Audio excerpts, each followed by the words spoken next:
저는 사실 전교조였는데요. 우파가 되었습니다. I know, it sounds crazy. Can you believe it?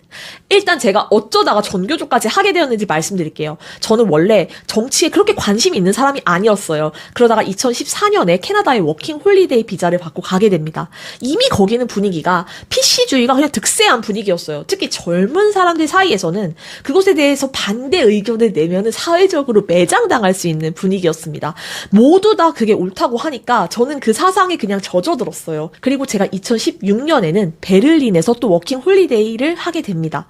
그때 제가 독일이 복지 국가 타이틀을 갖고 있는 그 사회주의적인 모습에 젖어들었어요. 예를 들어볼게요. 우리 독일 직장인들이 미혼일 때 세금을 정말 많이 내는데요. 그게 무려 40% 정도입니다. 그런데 국가에서 모두 보장을 해주니까 이게 좋은 건가 보다, 복지 국가인가 보다, 정의로운 건가 보다 하고 제가 단단히 착각을 했습니다. 이재명이 그때 페이스북에 뭐 기본소득 이런 거 많이 올릴 때였는데 그거를 제가 찾아서 막 읽었어요. 도대체 왜 그랬는지 모르겠습니다. 사실 독일의 그런 면모 때문에 독일에서 똑똑한 사람 다 미국으로 넘어가요. 성공하고 싶어서. 이게 다 인재 유출이고 국가로서는 손해입니다. 그리고 심지어 박근혜 대통령 탄핵하라고 브란덴부르크 문 앞에서 시위까지 했습니다. 제가 지금 생각하면 너무나 무지몽매했던 제 자신에 대해서 진심으로 사과드립니다. 그러다가 2017년에 제가 한국으로 돌아왔어요. 어떤 초등학교에 발령을 받았는데 옆반 선생님이 전교조였어요. 선생님 뭐 독일에서 오셨다면서요 부터 시작해서 얘기를 하니까 제가 넘어가서 전교조에 가입을 하게 됐습니다. 일단 텔레그램을 깔래요. 막 단톡방에 들어가는데 뭐 민주노총 단톡방도 들어가고 뭐 서울지부 무슨 지부에서 막 단톡방을 많이 들어가는데 거기 올라오는 게시글이 납득이 안 돼요. 어떻게 이렇게 주장할 수 있지? 이게 맞나? 이게 교육을 위한 건가? 계속 의문을 갖게 하는 거예요. 그리고 제가 어떤 종교조 모임에 갔는데 거기 모인 사람들이 그 결이 제가 별로 어울리고 싶지 않은 사람들인 거예요. 그래서 이게 좀 잘못됐다 생각을 하고 3개월 만에 나왔습니다. 그리고 저는 그때까지만 해도 제가 좌파였지만 세월호 계기교육 이런 거 절대 안 했습니다. 뭐 나비 접자, 뭐 시를 쓰자, 편지를 쓰자, 뭐 만들기에서 붙여놓고 복도에 전시하고 막 별의별 선생님들이 다 있습니다.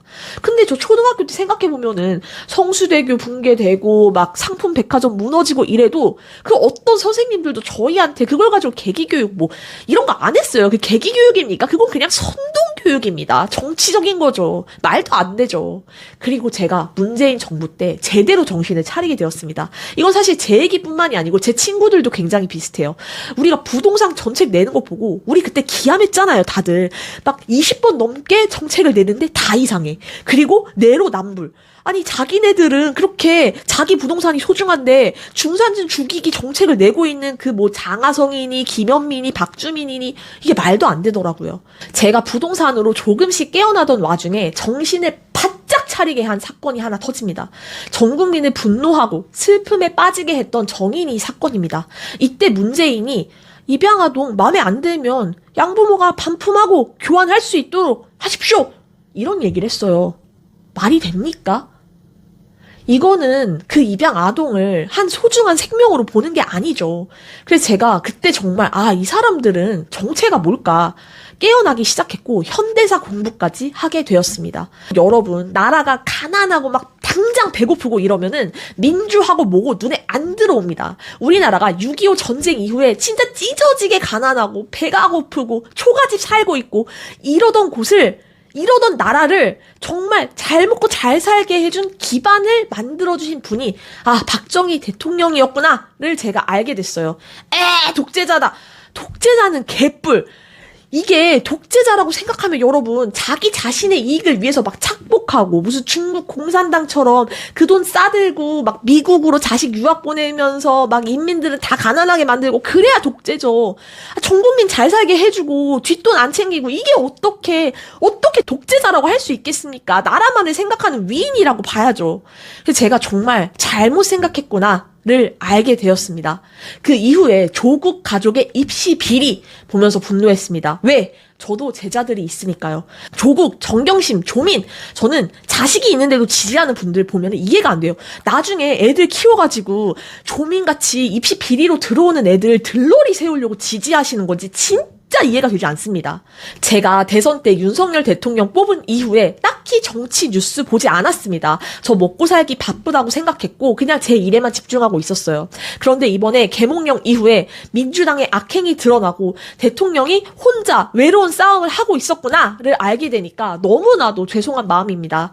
예전에 홍콩 보면서 와 저기는 저렇게 자유를 잃는구나 했던 것이 우리나라에서도 똑같이 벌어지고 있었구나를 알게 되니까 너무나도 무섭고 이것은 정말 전 국민이 알아야 된다 이런 마음을 갖게 되었습니다. 여러분 지금 탄핵 반대를 둘러싼 프레임은 좌파와 우파의 싸움이 아닙니다. 공산화를 막아내고 자유민주주의, 자유대한민국을 수호하기 위한 구국운동입니다. 지금은 자료를 찾아보시면 굉장히 많습니다. 전환길 선생님, 그라운드 씨, 지금 대한민국이 어떤 상황인지 똑똑히 바라보셨으면 좋겠습니다. 감사합니다.